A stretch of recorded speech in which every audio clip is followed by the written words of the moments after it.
Hi there folks, and welcome to this week's Spot Solutions to the Daily Rigour issue number 68. Now, in case you couldn't tell, Rigger Man's got a very sore throat this week, so I'm just going to warble through as best I can, and hopefully you can make me out clear enough.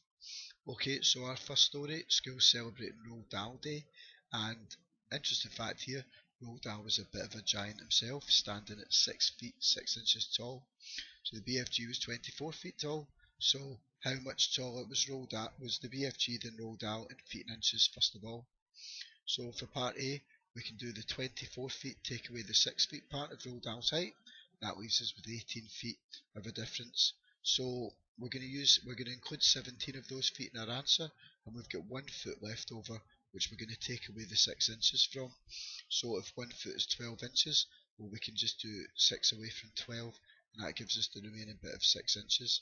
So the difference there was 17 feet and 6 inches, so not quite a giant, but very tall nonetheless. Okay, so how do we change this into centimetres?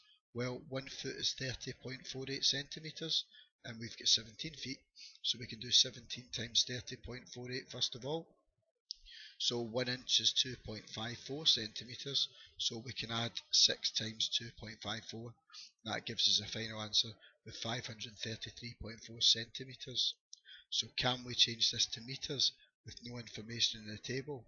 Well, 1 metre is 100 centimetres, so to change centimetres back into metres, we divide by 100. So that gives us an answer of 5.334 metres. So well done if you managed to answer that all the way to part C there.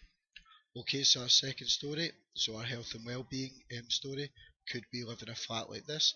Well, this is going to be the option put to many young professionals in London if the company that's proposing them gets planning permission. So a floor space of 24 metres squared, the floor plan's rectangular in shape. If the length is 4 metres, what's the breadth? So formula for the area of a rectangle is area equals length times breadth. So if we're trying to get the breadth, we have to do the calculation area divided by length. So in this case the area is 24 and the length is 4. So if we divide them, that gives us a breadth of 6 metres. So why don't you map out in your classroom how big that floor space would actually be and decide for yourselves if you could live in that. You'll find it's going to be not much smaller than a big bedroom. So on to our money story. Obviously in the Daily Rigour we've kept you up to date with these plastic notes as they've come out.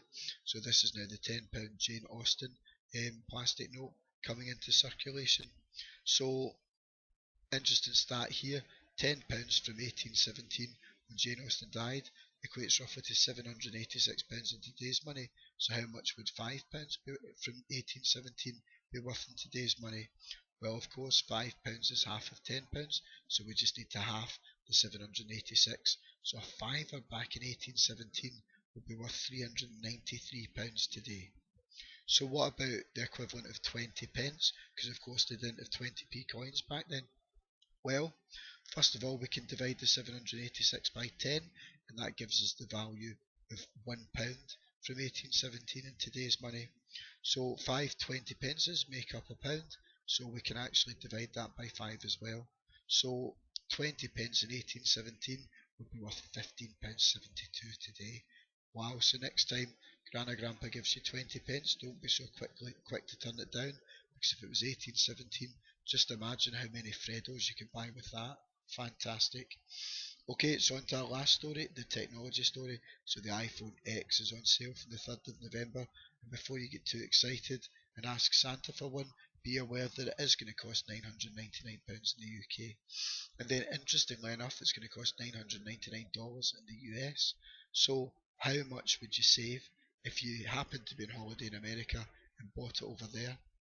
Well, first of all, what we can do is we can change the $999 into pounds and pence, and we change it back into British money by dividing by the exchange rate. So in this case we would divide by 1.36, and that comes to £734.56. The question asks how much would we save, so we're going to take that away from the £999. That's going to give us a saving of £264.44. So if you want a wee extension task, why don't you see if you can book yourself a return flight to America for less than £264.44 then not only have you got yourself a bargain, but you've got yourself a free holiday in the mix as well. Anyway, folks, that was our What's Socials for the Daily Rigour, issue number 68. Hope, despite the very hoarse voice, you found that enjoyable. But in the meantime, we're going to leave it there. Stay tuned for next week's edition, when A, we're going to be looking at more stories from the news of the week and the numbers behind them, and B, I'm going to be able to talk properly. But in the meantime, thanks a lot for watching, even though it must have been a painful experience this week, and bye for now.